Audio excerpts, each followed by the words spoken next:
문제점들이라든가 모든 부분들이 있습니다. 제가 뭐 열거할 필요가 없을 정도로 많은 이야기들이 그동안 되어 왔었습니다. 그런데 문제는 그런 것들을 어떻게 하겠다라고 약속을 하는 것도 일종의 정치쇄신의 모습일 수 있고요.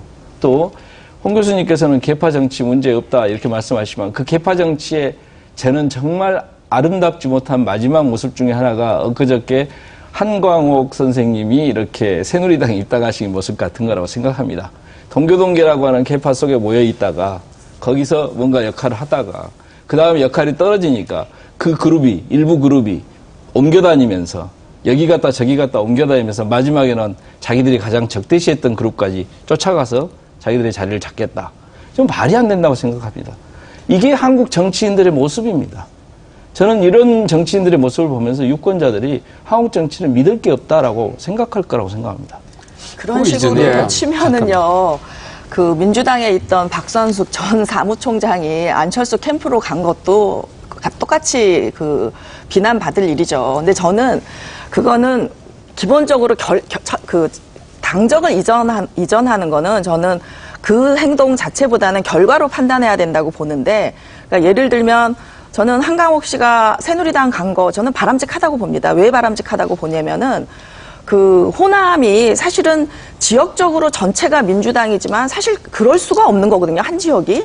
영남은 그래도 많이 분화가 됐잖아요. 40%를 영남에서 민주당을 찍었는데 부산에서는. 그 호남도 사실 분화가 돼야 정상인데 이제 그동안 그 여러 가지 역사적 사건 때문에 뭐 5.18이라든지 이런 광주 민주항쟁의 사건이 제일 크죠. 때문에 이제 한나라당을 찍지 않았는데 그건 이제 그 전두환 씨에 대한 그 원한이지 이제 박근혜 후보는 거기에 대해서 이제 뭐 그 광주에 이제 참배도 많이 가고 했기 때문에 좀 완화가 된 상태거든요. 그런 점에서 저는 그 한강옥 씨가 간 것 자체를 비난하기보다는 가서 호남에서도 보수 세력이 분명히 있을 거예요. 거기서 새누리당이 털을 닦으면은 저는 바람직한 결과를 가져올 수 있다. 저는 그렇게 보고 그렇기 때문에 박선숙 씨가 간 것에 대해서도 크게 비난을 저는 국민들이 안 하는 거라고 봐요. 근데 이제 아까 사회자께서 질문하신 게 뭐냐면 한국 정치 핵심 문제가 뭐냐? 정당입니다. 정당이 핵심 문제예요. 근데 이 정당은 우리만 문제가 있는 게 아니라 전 세계적으로 지금 문제를 겪고 있어요. 왜 그러느냐? 매스컴 발달했죠. SNS 나왔죠. 그리고 이제 국민들이 더 똑똑해요. 사실 여기 나와 있는 우리보다도 국민들이 더 논평 잘합니다. 그러니까 전문가, 지도자가 안 통하는 시대가 됐어요. 정당의 위기인데 우리는 뿌리도 없어요. 게다가 지역 정당이에요. 그게 위기거든요. 그래서 그걸 혁신하기 위해서 한 게 이번에 민주당의 그 모바일 국민 경선입니다.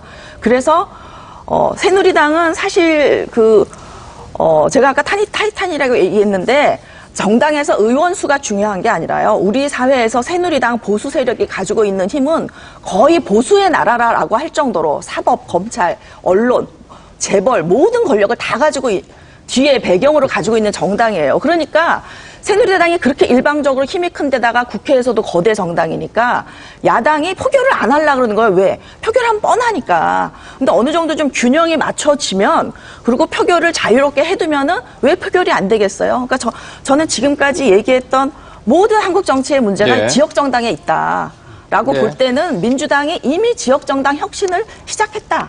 근데 안철수 교수가 조금 한 발 늦다. 정치의 이해에 있어서. 저는 그런 느낌이 들어요. 아까 처음에 이 문제가 제기된 게 이제 안철수 후보가 어떤 정치 쇄신을 어떤 단일화의 어떤 조건으로 제시를 했단 말이에요. 그 정치 쇄신의 내용이 뭔가라고 말했을 때 제가 보기에는 굉장히 이상적인 정치, 그러니까 아마 본인이나 또는 어찌 보면 우리 한국 현실 정치와 좀 거리가 있는 분들이 한국 정치가 이랬으면 좋겠다라고 바라는 그런 이상향을 그리고 있다는 느낌입니다. 그래서 이렇게 좀 진영 논리도 극복하고 싸움도 하지 않고 상당히 합리적인 타협을 통해서 뭔가 정책을 추진해 나가는 것.